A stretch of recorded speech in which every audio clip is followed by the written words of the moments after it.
അതുപോലെ AI ക്യാമറയുടെ ഉദ്ഘാടനം, ആ ഉദ്ഘാടന ചടങ്ങിലും പ്രതിപക്ഷ നേതാവിനെ പ്രത്യേകം ഇൻവൈറ്റ് ചെയ്യായിരുന്നു.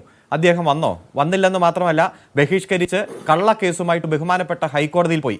അതേപോലെ തന്നെ K phone high speed fibre internet connection ഏറ്റവും സാധാരണക്കാരിലേക്ക് എത്തിക്കാൻ വേണ്ടിയിട്ടുള്ള സ്വപ്ന പദ്ധതിയാണ്. ആ പദ്ധതിയുടെ ഉദ്ഘാടനത്തിനും ഇതേ പ്രതിപക്ഷ നേതാവിനെ തന്നെ വിളിച്ചതാണല്ലോ. നോട്ടീസിൽ പേര് വെച്ച് കൃത്യമായിട്ട് എല്ലാ തരത്തിലുള്ള അഡ്വർടൈസ്മെന്റ് നടത്തിയതല്ലേ. അദ്ദേഹം വന്നോ? ആ പദ്ധതിയെ തള്ളിപ്പറഞ്ഞ് കള്ളക്കേസാണെന്നും പറഞ്ഞ് ബഹുമാനപ്പെട്ട ഹൈക്കോടതിയിൽ പോയി. അപ്പോൾ ഹൈക്കോടതി പറഞ്ഞത് it is not a public interest litigation, it is a publicity interest litigation എന്നാണ്. ഈ രാജ്യത്ത് ആദ്യമായി ഒരു പ്രതിപക്ഷ നേതാവിന്റെ കേസ് പരിഗണിക്കുമ്പോൾ ഡിവിഷൻ ബെഞ്ച് പറഞ്ഞത് ഇത് പബ്ലിസിറ്റി ഓറിയന്റഡ് പെറ്റീഷൻ ആണെന്ന് പറഞ്ഞ് അത് തള്ളിക്കളഞ്ഞു.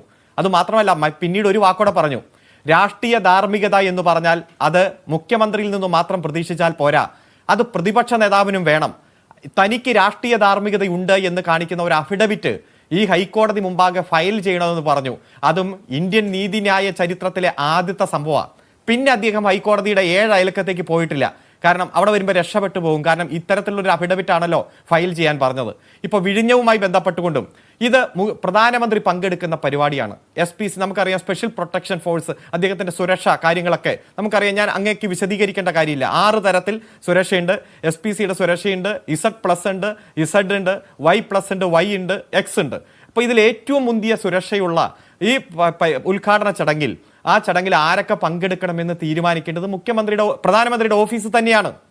അതുമായി ബന്ധപ്പെട്ടുകൊണ്ട് പ്രപ്പോസൽ തയ്യാറാക്കി പ്രധാനമന്ത്രിയുടെ ഓഫീസിന് അയച്ചു.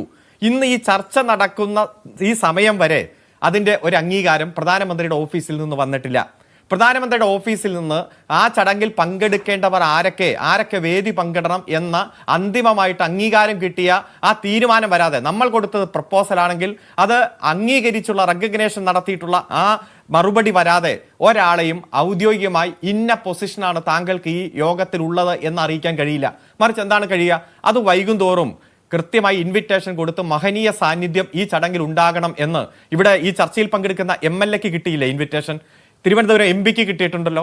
അതുപോലെ തന്നെ പ്രതിപക്ഷ നേതാവിന് കിട്ടിയിട്ടുണ്ട്. പ്രതിപക്ഷ നേതാവിന്റെ ഓഫീസിൽ കൊണ്ടുപോയി ഇത് കൊടുക്കുമ്പോൾ കൈപ്പറ്റിയിരിക്കുന്നു എന്ന് പറഞ്ഞ ആ ഓഫീസിലെ ഏറ്റവും പ്രധാനപ്പെട്ട സ്റ്റാഫ് ഒപ്പിട്ട് മറുപടിയും കൊടുത്തിട്ടുണ്ട്.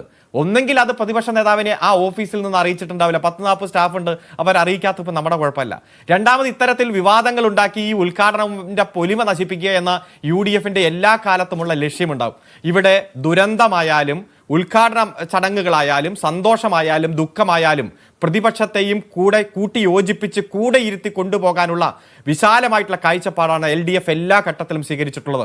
പ്രളയകാലത്ത് ഹെലികോപ്റ്ററിൽ കേരളത്തിന്റെ മുഖ്യമന്ത്രി ദുരന്ത മേഖല സന്ദർശിക്കുമ്പോൾ തൊട്ടടുത്ത് പ്രതിപക്ഷ നേതാവ് ഉണ്ടായിരുന്നു. അന്ന് രമേശ് ചെന്നിത്തലയായിരുന്നു പ്രതിപക്ഷ നേതാവ്.